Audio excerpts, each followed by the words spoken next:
여러분들께서는 1차적인 변화가 생길 겁니다. 어떤 변화냐? 통증의 변화죠. 양 허벅지 사이로 멍이 들 겁니다. 사타구니 사이로 쫙 멍이 들거나 오금 쪽에도 멍이 드는 경우도 있습니다. 그래서 스트레칭 할 때 너무 아픕니다. 그리고 가만히 있어도 이 스트레칭 자세를 풀어도 숨을 쉬듯이 화끈화끈거립니다. 그리고 통증이 들어옵니다. 숨 쉬듯이 탁탁 뛰어버립니다.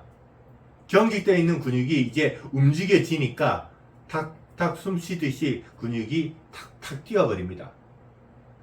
그거 싹 다 빼내야 됩니다. 시커멓게 멍이 들어도 그 모든 걸 다 빼내야 됩니다. 처음에 그런 통증이 들어오면은 앉아있기도 힘이 들고 누워있어도 화끈화끈거리고 아픕니다. 일반적인 스트레칭보다 강도가 상당히 세기 때문에 그래서 통증이 많이 들어오면은 어떻게 하느냐? 반신욕을 많이 하십시오. 반신욕을 많이 하셔갖고 하체 근육을 자꾸 풀어놔야 됩니다. 경직됩니다. 다시 늘려놓은 근육. 쉽게 말해서 근육을 얼마나 안정적으로 늘리는 게 중요합니다. 그래서 이만큼 늘려놨습니다. 그러나 기존의 근육은 이 정도입니다. 늘려놨다 해서 계속 안정이 될까요? 다시 돌아가는 성질이 있습니다. 근육이 강하면 강할수록, 질기면 질길수록. 그래서 다시 원위치 하려는 힘이 너무 강할수록 멍이 필이 터집니다. 이런 분들은 멈추는 것이 아니라 반신욕을 하면서 자꾸 근육을 안정적으로 늘려놔야 됩니다. 기본 근육을 자꾸 만들어 나가야 되죠. 처음에 이 정도면은 이 정도로, 여기서 기본이 되면 다시 또 이만큼, 여기서 다시 이만큼, 계속 기본 근육을 늘리면 늘릴수록 겉에서 들어온 통증은 싹 다 빠져나갑니다. 이거를 해야만이 스트레칭을 할 수가 있습니다. 스트레칭을 해줘야만이 나의 틀어진 몸을 풀어낼 수가 있기 때문입니다. 이 자체가 안 되면은 틀어진 몸을 절대 맞출 수가 없습니다. 일시적으로 맞추는 방법은 있습니다. 충격을 줘서 맞추는 방법은 있습니다. 그러나 지속성이 없다는 거죠.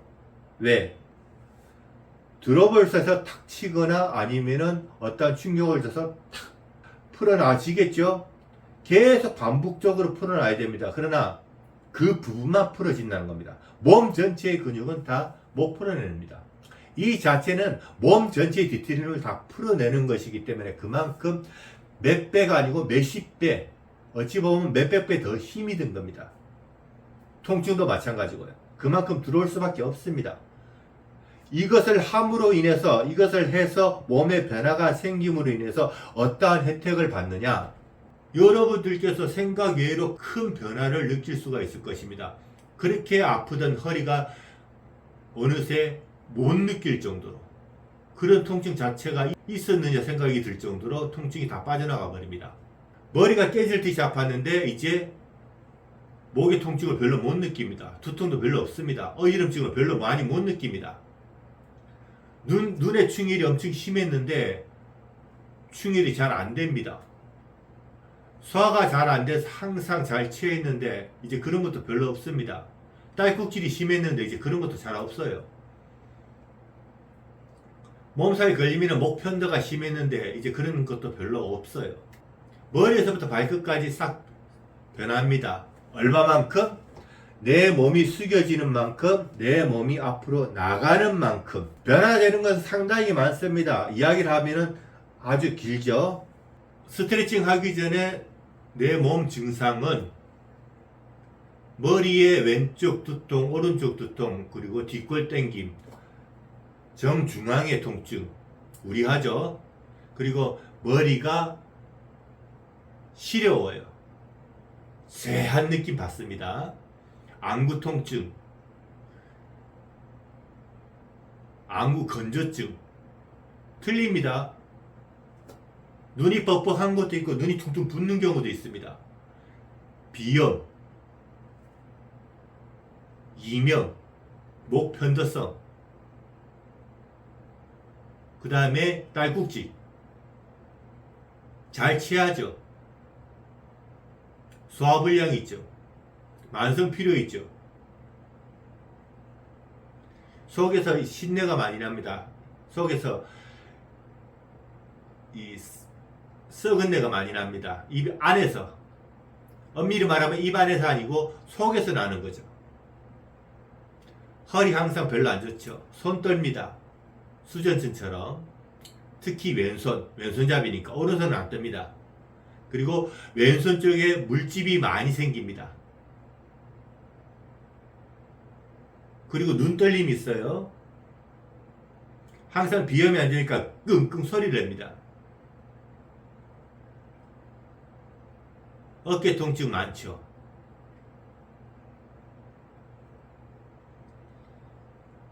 역류성 식도염 강합니다. 변비 있습니다. 무릎 별로 안 좋습니다. 발목 잘 삐어요. 건선 피부 있습니다. 이렇게만 따져도 꽤 많죠. 숫자를 대충 안 살려봤는데 뭐 이렇게 이거 살려보지는 않았습니다. 그러나 대충 한 예전에 이런 이야기할 일이 있어갖고 살려보니까 35가지가 안 좋은 게 있더라고요. 하나하나 다 살려보니까. 여러분들께서도 이에 해당되시는 분들이 많겠죠. 변비도 있습니다. 다 변합니다. 새치는 힘이 듭니다. 바로. 새치, 머리가, 흰머리는 바로 하기가 힘이 듭니다. 이것은 아주 힘듭니다. 20대 초반부터 새치가 났기 때문에, 흰머리가 생겼기 때문에, 이것은 회복시키려면 많이 힘이 듭니다. 안 되는 건 안 되는 거죠, 솔직히. 그러나, 웬만한 거는 다 풀어집니다. 어떻게 해요? 앞으로 나가는 만큼입니다. 숙여지는 만큼이 아니고. 자, 이것이 전체적으로 숙여지면은 이제 일어나야 됩니다. 일어난다는 것은 폼롤러를 배에 깔고서 내 몸을 세울 수 있어야 된다는 겁니다. 이런 식으로. 즉, 아랫배에 폼롤러를 놓고 그냥 숙였을 때 살 몸 전체가 들려야 됩니다.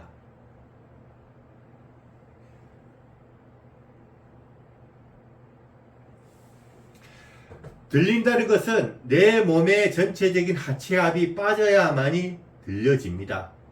광골구 안에 있는 대퇴골두가 딱 밀착이 됐다고 말씀을 드렸죠. 이것이 조금 빠지게 되고, 그리고 오금이 좀 펴지고, 아킬레스건 근육이 들어가면서 발목 전체가 부드러워졌을 때, 그리고 골반, 두덩뼈에 붙어 있는 근육, 그리고 궁둥뼈에 붙어 있는 근육, 이 모든 것이 일정하게 늘어나야만이, 그리고 늘어나서 탄성이 생겨야만이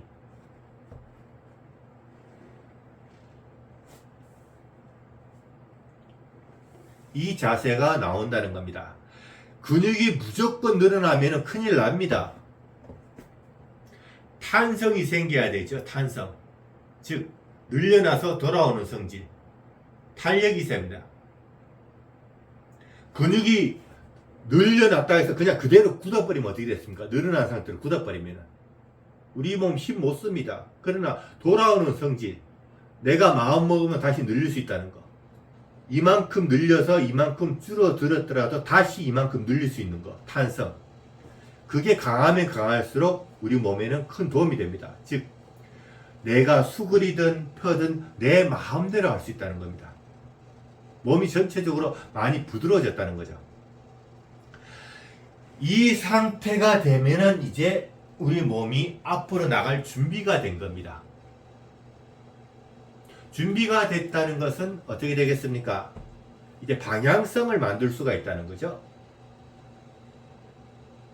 방향성이라는 건 처음부터 만들어도 됩니다.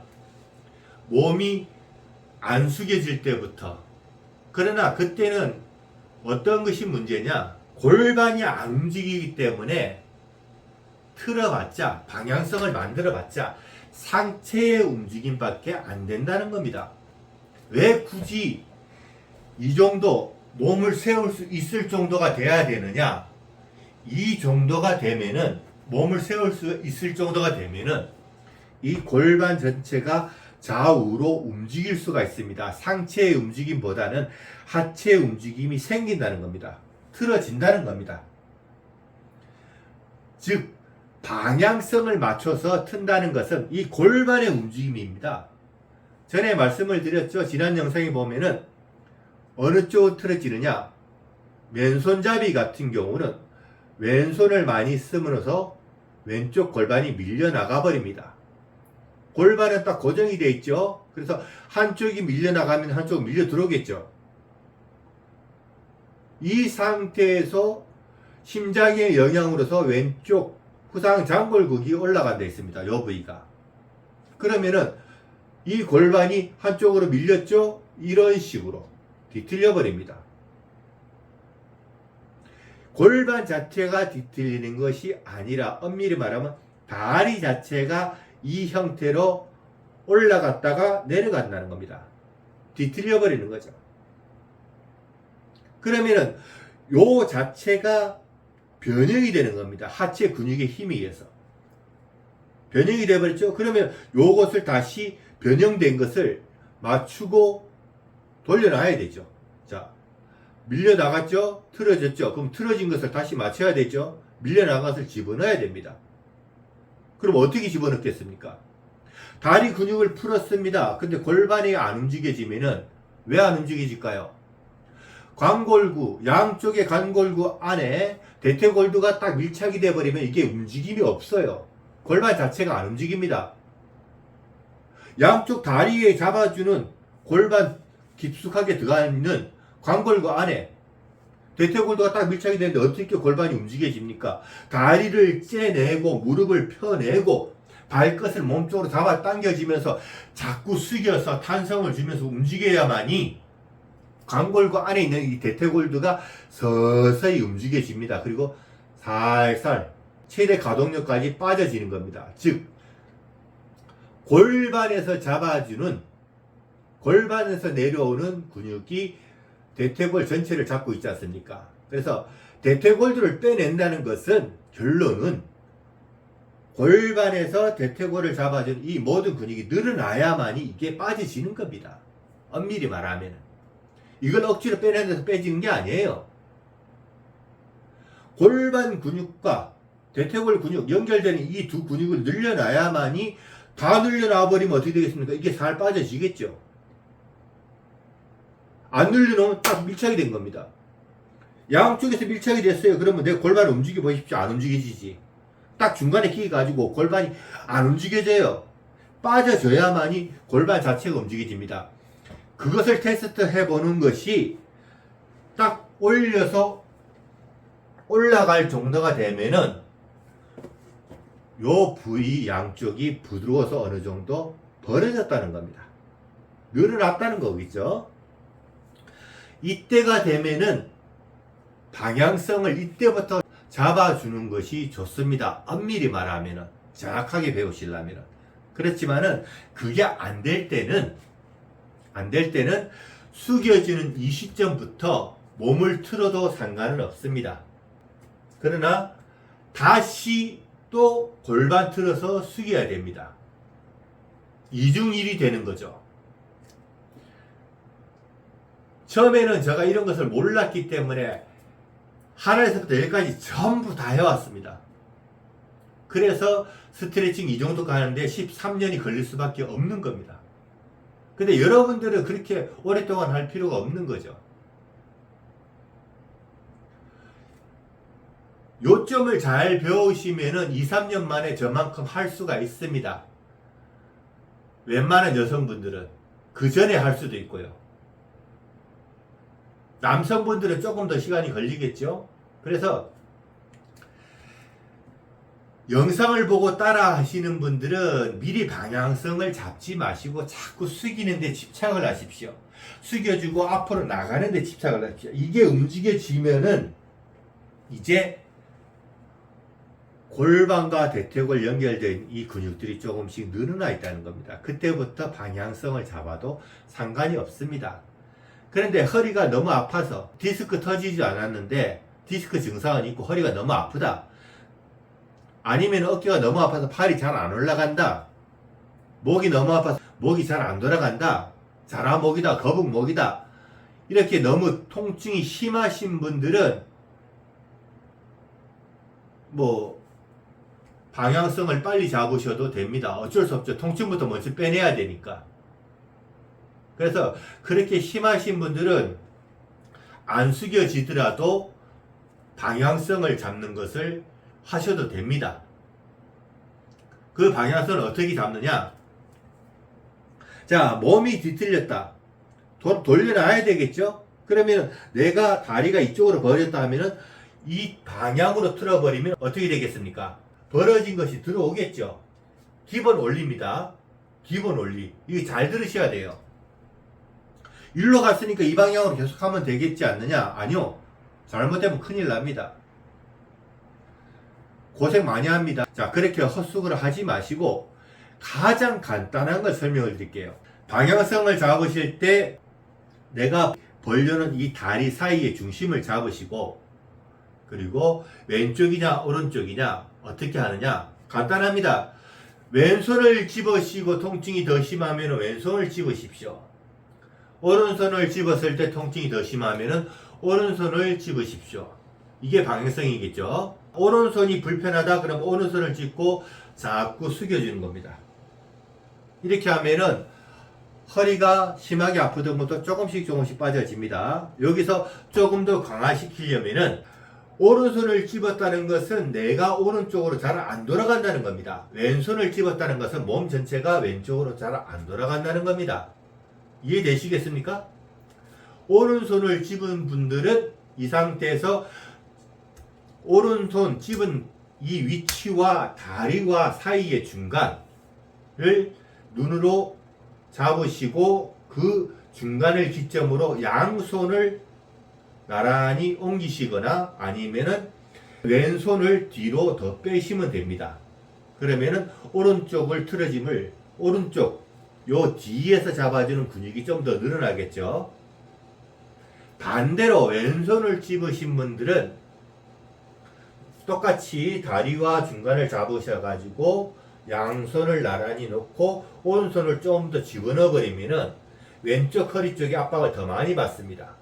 이렇게 함으로 인해서 숙이는 것과 나가는 것은 엄밀히 틀립니다. 숙이는 것은 여러 차례 변화가 생깁니다. 나가는 것은 큰 변화가 없습니다. 숙인다는 것은 허리에 있는 근육도 문제 있고, 그리고 앞에 골반 앞쪽에 근육도 있습니다. 그래서 숙이는 것은 항시 변화가 될 수가 있습니다. 이렇게 말하면 조금 이해가 안 되시는 분이 있어요. 왜? 허리는 이해를 하겠는데 앞에는 왜 문제가 있느냐? 자, 하부 골반을 숙여지는 거라고 말씀을 드렸습니다. 하부가 안 움직일 때, 즉 하부 골반 전체가 안 움직일 때는 허리가 잡아주겠죠? 그러신 분들은 이 상태에서 오른손을 짚게 되신 분들은 왼쪽으로 틀어주면은 오른쪽 허리 요 부위에 뒤에도 마찬가지고 엉덩이도 마찬가지입니다. 이 전체적인 부위의 근육이 뭉쳤기 때문에 이 방향으로 안 틀어지는 거고, 왼손이 나가시는 분들은 오른쪽으로 틀어주죠. 오른쪽으로 틀어준다는 것은 왼쪽 허리, 왼쪽 엉덩이, 자골신경 포함입니다. 이 전체가 근육이 굳어 있다는 겁니다. 옆구리도 마찬가지고요. 그래서 오른쪽이 잘 안 틀어지는 겁니다. 요 양 뒤에 근육이 다 풀렸을 때는 어떻게 되느냐? 그때부터는 이제 배가 앞으로 숙여진다는 겁니다. 뒤에 근육이 풀려 있기 때문에 부드러워졌기 때문에 이제 골반이 앞으로 숙일 수가 있습니다. 이때부터는 이제 방향성이 조금 더 변합니다. 조금 더 감각을 살리셔야 돼요. 그래서 왼쪽으로 틀어봤을 때 허리와 하부, 골반 쪽의 통증, 오른쪽으로 틀었을 때 허리와 하부 통증, 골반에 있는 통증입니다. 이 모든 것을 전체적으로 비교했을 때 더 많이 아프고 자세가 더 안 틀어지는 부위, 그것이 1차적인 나의 방향성입니다. 이 정도가 되면은 어느 정도 소극적인 자세가 나오는 거죠. 지금 이 말이 이해가 안 되신다면은 자꾸 돌려보면서 따라해 보십시오. 그 수밖에 없습니다. 영상을 보고 따라한다는 것은 자꾸 반복적으로 연습을 하지 않는 이상은 이 자세가 절대 안 나오고, 많이 하면 할수록 자세가 잘 나오게 될 수밖에 없습니다. 왜? 근육이 늘어나기 때문에. 그래서 이해가 안 되시면은 무조건 따라 해가지고 계속 해봐야만이 조금씩 이해가 될 겁니다. 그래서 뒤에 근육이 이제 많이 풀리신 분들은 이제 하복부, 배가 움직여집니다. 하부 골반이 움직여지기 때문에 숙이는 게 조금씩 수월해집니다. 이런 식으로. 이때부터 이제 중급 방향성이 나옵니다.